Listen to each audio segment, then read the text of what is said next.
vamos a darle la bienvenida a nuestro primer columnista, ¿no? Sí. Bueno, está con nosotros Roberto Colivineri. Roberto, como yo le digo, mito, ¿sí? De hace muchos años que nos conocemos. Y cuando yo le propuse la idea de venir a hablar de economía, él es miembro del CEPIC, él ahora va a, de alguna forma, decir de qué se trata el CEPIC. Y me dijo, sí, la verdad, qué buena idea, qué sé yo, y él también, de alguna forma, cuando yo tenía otro programa siempre me decía, che, mirá que nosotros estamos con este tema, pero bueno, el programa que yo hacía a la noche con el tema de la música no daba, digamos, para hablar de economía porque justo nos distendíamos de toda la información del día. Era relajarse de todo eso. Si yo le mandaba economía en el medio de los músicos, era como que no íbamos a relajar a nadie, sino menos en este momento. Y la verdad, gracias, Mito, por haber aceptado la invitación y esperamos tenerte todas las semanas para que nos vengas a contar algo sobre el tema de economía. Y la verdad, mi sorpresa de hoy, a través de algunos graph y algunas cosas siempre las hablamos con vos, que tiene que ver el aumento de la desocupación, las cifras que está dando el INDEC ahora, que de un 30% que había anunciado el gobierno ya estaría superando el 40% para este año, y la verdad son cifras alarmantes.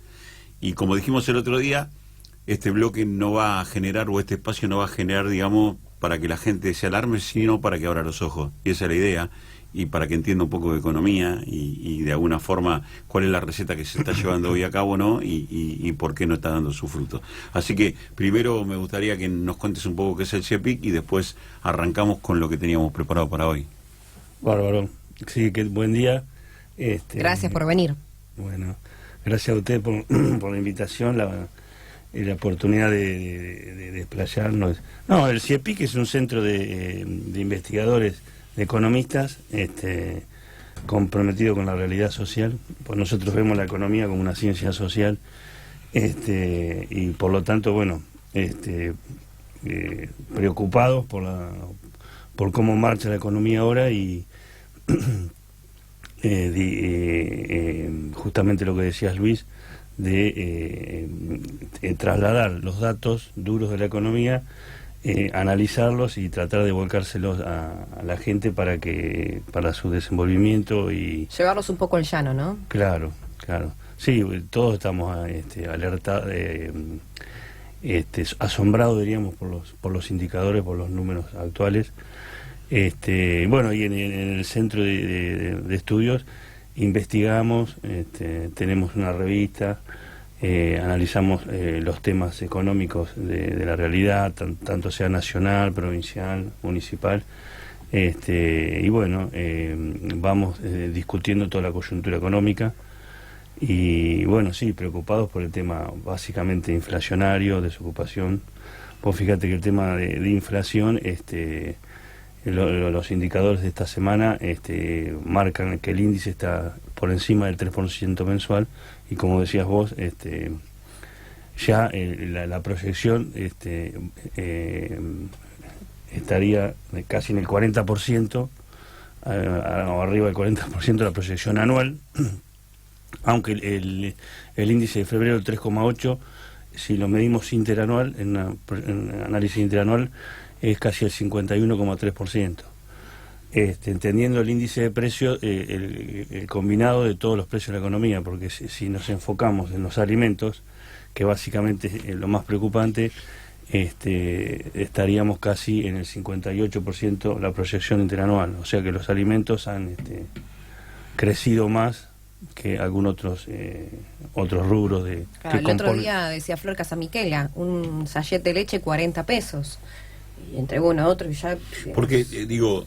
¿Cómo es esta situación? Porque a veces la gente no entiende muy bien cómo funciona cierta parte de la economía, ¿no? Uh-huh. Imagínate que en un graph te salen innumerable cantidad de números. Muchas veces el periodista que muestra el graph no puede analizar todos los puntos del graph, entonces va a lo macro, ¿sí? Y no hay una explicación lógica para todo esto. Este es un país donde aumenta el dólar, aumentan los alimentos, aumenta el combustible, aumentan los alimentos, hay inflación, aumentan los alimentos. O sea que en un mes, 3 medidas que se sucedieron una tras de la otra, en un mes, en 30 días, hizo que 3 veces aumentaran los alimentos.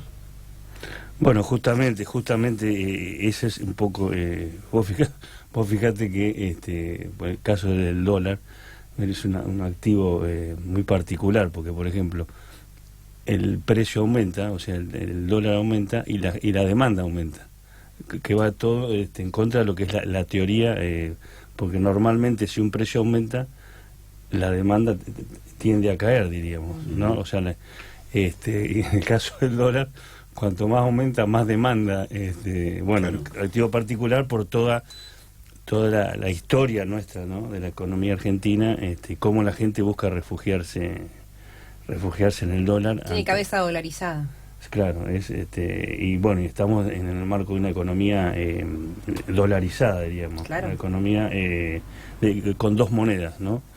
Y bueno, y es un tema preocupante esto, porque en un año electoral donde la gente normalmente tiende a refugiarse en el dólar, es como que todavía no entramos en los meses preelectorales donde la gente se refugia en el dólar, y hay detectado una cantidad de millones de pesos en pesos, tanto en plazo fijo como en los bancos tienen estas famosas LELIQ, letras de liquidación, que los funcionarios del gobierno están preocupados que esta masa de pesos, si se vuelca al dólar, va a generar una corrida. Por eso un poco las negociaciones que hay con el Fondo Monetario y demás. Pero básicamente yo me quería referir también al tema de la política antiinflacionaria, porque el gobierno está con una obsesión y una enfoque central de que con apretón monetario, con restricción monetaria contiene la inflación. Y esto viene fracasando, porque existe un apretón monetario, una restricción monetaria que se analiza a través de las tasas de interés. Al haber tasas de interés muy altas, incentiva al ahorro, bueno, ni hablar que las empresas se les hace imposible la toma de crédito, pero incentiva al ahorro y entonces restringe la demanda. Ahora, la pregunta, y lo que vos decías, Luis, ¿y entonces por qué la inflación?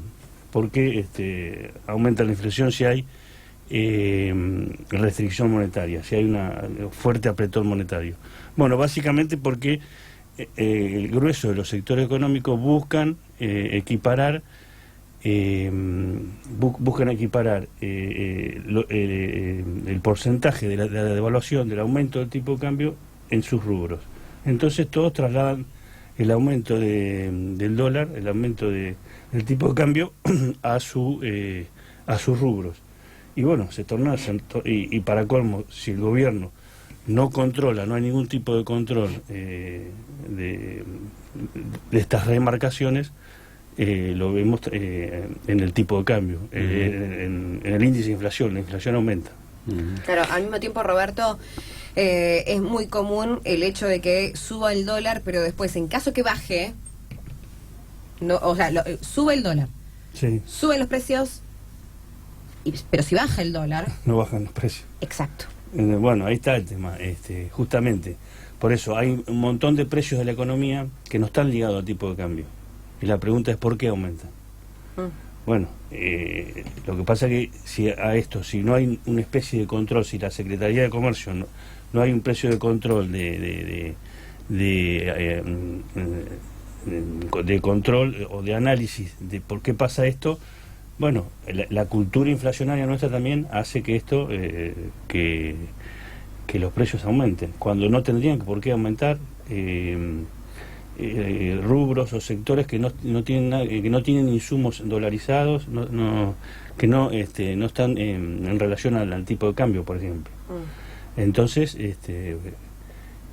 bueno, tendría que haber a través de, por ejemplo, de precios cuidados o control de precios, no se tendría que dar esto. Por eso, bueno, hay una puja ahí, entre la devaluación, el aumento de precios de diferentes sectores, porque, por ejemplo, en estos meses que estamos del año, hemos notado un aumento del precio de la carne considerablemente. Entonces, ¿por qué? ¿Qué hay atrás de esto? Y no tanto los productores, pero sí la comercialización del precio de la carne busca equiparar el aumento del tipo de cambio. El tipo de cambio entre lo que va del 2018-19 aumentó el 100%. Se pasó de un dólar de 20 a 40, claro. 100%. Entonces, todos buscan que sus precios, sus referentes, crezcan también, varíen en un 100%. Y bueno, la inflación fue casi un 50%, la minorista, la mayorista fue un poco más, pero entonces sigue esa gimnasia. Entonces el análisis, el diagnóstico tendría que ser controlar eso, y porque justamente si aumentan mucho los precios, la demanda tendría que caer, tendría que disminuir. Ha disminuido, cae la demanda, pero los precios siguen aumentando. Claro. Bueno, tendría que haber algún tipo de control o algún tipo de acuerdo económico-social, porque reglas de la sociedad, porque si cada uno hace lo que quiere, termina mal. Seguro. Vos sabés que conversando con muchos amigos y compañeros, el otro día un amigo me decía, hay supermercados en los cuales hay mayor cantidad de remarcadores como empleados que empleados mismos que reponen, como para trazar, digamos, un paisaje de lo que está sucediendo hoy en el país, ¿no?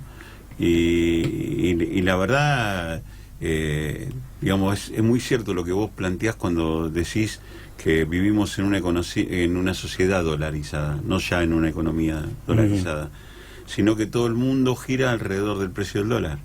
O sea, desde el tipo que tiene un supermercado hasta el tipo que tiene una distribución de nafta. Digo, me parece a mí que esas situaciones, y lo que nosotros vemos en ese desfasaje, es que lo que no va camino al dólar o rumbo al dólar son los sueldos, ¿no? Y eso ha generado además que no solamente no aumenten los sueldos, sino, yo decía hoy, casi 400.000 desocupados más según el INDEC, porque estos ya no son cifras que no son oficiales. El INDEC acaba de anunciar esta mañana que la cantidad de desocupados para ellos, yo creo que es mayor, porque si nosotros la trasladamos al trabajo en negro y otras cosas, yo creo que ya superamos los 2 millones de desocupados. Para el INDEC son 1.250.000 desocupados en el país. Para mí ya superaron los 2 millones, vuelvo a repetir, porque hay mucho empleado en negro todavía. Porque claro, la persona que tiene un negocio, antes de echarlo, le dice, mira, flaco, yo no te puedo pagar los aportes porque no me dan los ingresos que me llegan al comercio. Si querés te quedás, pero te tengo que seguir pagando, pero en negro. Y está sucediendo eso. Sí. ¿No? Y en parte es, digamos, un desocupado con sueldo, porque en cualquier momento esa misma persona que lo sacaron del pago de los aportes se queda sin trabajo. Sabemos un poco que la regulación del aporte, la regulación de la jubilación, la regulación de las vacaciones, todo eso genera un sueldo que después también es un reaseguro en el momento que a vos te dejan sin trabajo. Sí, y no bueno, sé lo que pensás vos de ese tema. No, sí, aparte son datos duros del Instituto de Estadística y Censo, que bueno, que marcan la realidad que estamos viviendo, y que no está contemplada las suspensiones, porque esta semana también aparecieron por todos los portales suspensiones, básicamente todo lo que es la industria automotriz. Volkswagen, Renault. Sí, y los pagos a los créditos que tenías que hacer que se están atrasando. Sí, y bueno, y la mora, sí, son todos datos preocupantes de una economía. O sea, porque estamos hablando de indicadores financieros, del dólar, de la tasa de interés, y eso llega a un sector de la población. Porque el grueso de la población sufre la realidad de la economía real. Y la economía real es que los salarios pierden ante la inflación, pierden pierden capacidad de compra. Entonces, si la población, si la gente pierde capacidad de compra, se cae la demanda, y bueno, y vemos cómo repercute esto en todo el ambiente productivo, comercial. Caminar por la ciudad de La Plata y ver la cantidad de comercios que no pueden renovar alquileres y persianas cerradas, es un claro reflejo de que cae la demanda, claro, producto de que el salario pierde participación la desocupación aumenta, y la preocupación y el disgusto de la gente va en este camino, ¿no? Seguro. Bueno. Vos sabés que otra de las cuestiones que esta semana se analizó y recién hablábamos del tema de la desocupación, y que también ha dado de alguna forma un debate en la sociedad, ha sido el tema de la desocupación en la actividad automotriz, ¿no? Creo que el otro día hablaba el representante de Mati, decía que indudablemente tienen una gran cantidad de empleados que están siendo suspendidos, digamos, por las empresas que fabrican autos. Tengo un amigo que vive en Pilar y el otro día me llamaba por teléfono y me dice: vas por la Panamericana, es un cementerio de autos, dice, la cantidad de autos que hay, dentro de poco van a tener que poner uno arriba del otro. Pararon la producción porque ya no hay lugar para alojar autos. Y el debate se dio en dos partes. Primero, en la rebaja que están haciendo las automotrices para que compren autos, ¿no? Están haciendo ofertas prácticamente diariamente para que la gente se lleve los autos. ¿Qué dice la gente? Bueno, la están poniendo en el precio que realmente tienen que valer los autos, porque se han desmedido en los precios, no pueden vender, y ahora no es que estén perdiendo plata porque bajan los precios, sino que es el verdadero precio del auto. Y por otro lado, vemos la gran cantidad de despedidos que las automotrices están generando, o suspensiones en otros casos. ¿Cómo ves vos esa situación de que la gente plantea? ¿Es verdad de que las automotrices se habían ido demasiado arriba en los valores y que generó que los pusieran a valores más bajos, que son los reales que debería tener un valor de un auto?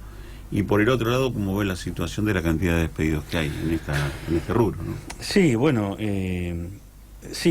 respecto al precio, mira, acá nadie pierde, diríamos. Las grandes ofertas, las grandes rebajas están relacionadas, o sea, porque antes aumentaron el precio, diríamos. Los valores de los autos en forma real o constante deben ser los mismos que hace un año atrás. Puede haber grandes ofertas en cuanto a la financiación, pero el precio me parece que se mantiene, porque si a vos te aumentan los precios fuertemente. Por eso es lo que hablábamos hace un ratito, aumentan los precios porque comparado a lo que se disparó el dólar, que fue lo que generó en abril del año pasado, del 18, la gran hecatombe, diríamos, la gran crisis económica. Entonces todos los sectores buscan equiparar sus precios al dólar. Al determinar el precio, vos después podés generar una rebaja. Pero básicamente la industria automotriz hace unos años atrás estaba alrededor de 900.000, 1 millón de autos de producción, y hoy está casi en 500.000. La caída de la producción es un 50%. 50%. Es muy importante. ¿Y qué pasa con esto? ¿Por qué? Porque la gente, el ciudadano de a pie, restringe esa compra, porque la situación económica aprieta, lo que venimos analizando, el salario cae, por ahí dudas si va a continuar en el trabajo, si va a tener el trabajo, entonces se restringe. Las expectativas son todas negativas, entonces a la demanda nosotros evitamos...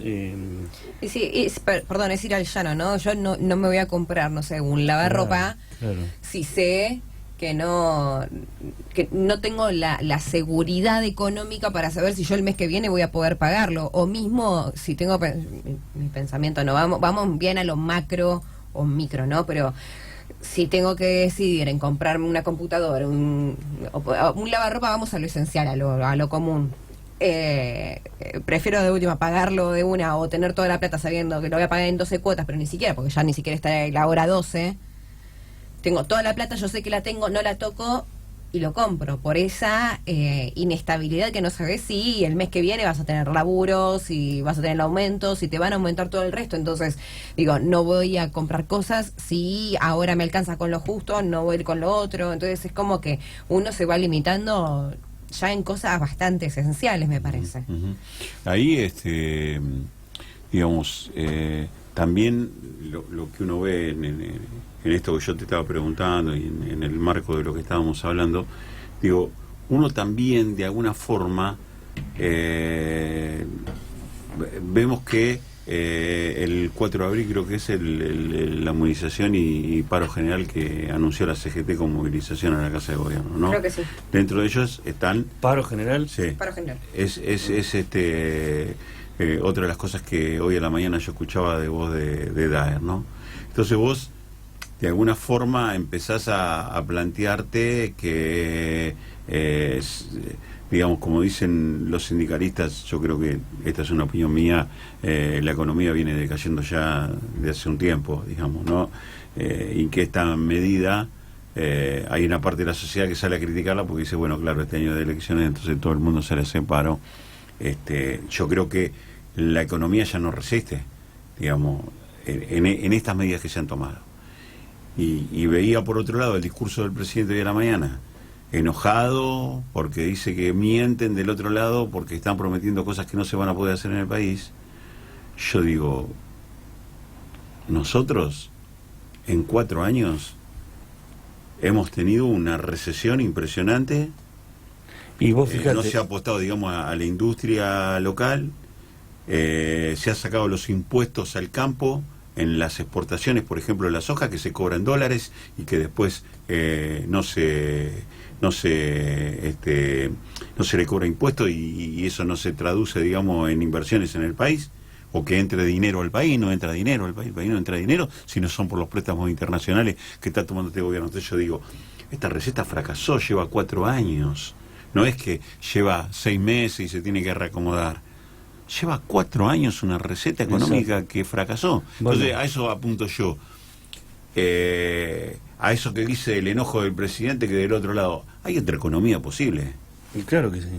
Y justamente las críticas a la tosudez de la teoría económica y la teoría y el modelo actual, que vos lo detallás. Vos fíjate que salvo el 2017, el resto de los años, 2016, 2018 y ahora la proyección del 2019, son todos indicadores negativos de la actividad económica. Es una clara evidencia de que el modelo, el análisis económico fracasa la proyección. Y se ve básicamente en la inflación, en los precios. Si vos atacás, si vos implementas una política antiinflacionaria estrictamente desde lo monetario y no te da respuesta, quiere decir que te estás equivocando, que la teoría, la práctica y la realidad es otra.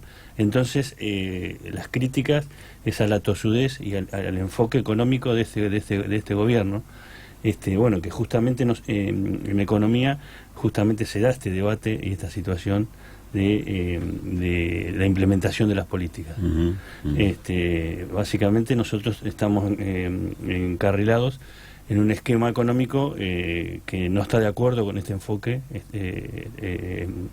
monetarista y neoliberal de implementación de que el mercado regule todo. ¿Por qué? Porque genera muchísimas arbitrariedades, como por ejemplo decíamos el tema de los precios. Si nadie controla que el aumento del precio de la carne, por ejemplo, que está, como analizamos, atrás del aumento del tipo de cambio del dólar, y cuando por ahí no hay insumos de esa actividad ligadas al dólar, tiene que haber un tipo de negociación para que la gente no se vea tan perjudicada después en su cotidianidad, diríamos, en su desarrollo. Sí, su economía, digamos, claro. General. Entonces, bueno, la política económica, como decías vos, es un claro retroceso y un claro evidencia de que está fracasando. Pero es muy difícil que cambie. ¿Por qué? Porque el análisis ortodoxo y el enfoque de las políticas económicas del actual gobierno, su esquema, su matriz formativa, le indica que tienen que ir por este camino. Uh-huh. Y que el camino a contramarcha o contrario a lo que dice el presidente, el camino es equivocado. Roberto, perdón, pero para ir cerrando, no sé si tenés algo más. No, yo iba a decir, le iba a anunciar a la gente con quien estábamos hablando. Bueno, estamos hablando con Roberto Covilinelli, que Roberto, digamos, mito, como yo le digo, es una persona que este programa va a tener el gusto de tener todas las semanas tocando un tema diferente. Y bueno, y recién estábamos hablando un poco de algunas cuestiones económicas digamos, de lo que está sucediendo en el país. Yo ya le quería agradecer y ir viendo, yo ya sigo mucho la repercusión de las redes. Acá en las redes están todos atentos. Así que ahora te contaré, pero quería agradecerte e invitarte ya para el jueves. Los jueves, ¿vamos a tenerte? Vos que lo ponemos en compromiso, o negociamos acá al aire, hay que ver si le gusta o no le gusta, pero con el aire lo apuramos para que ya jueves, confirme. ¿Los jueves? ¿Esta hora te viene bien? Sí. Perfecto. Todos los jueves lo vamos a tener a Roberto charlando las distintas cuestiones. Esto sirve como una introducción, pero me parece que después que la gente comente y que diga lo que piensa, o mismo pueden mandar sus preguntas ya para proponérselas a Roberto y que él venga y las lleve al llano. Eso es lo que me gusta. Lo lleve al llano y podamos entenderlo la gente que obviamente no somos economistas. Por algo estamos de este lado y no de ese. Bueno, pero la economía tiene que ser un tema común a la gente, a todos. Claro. Porque cada individuo cada persona tiene su economía, tiene su ordenamiento económico. Claro.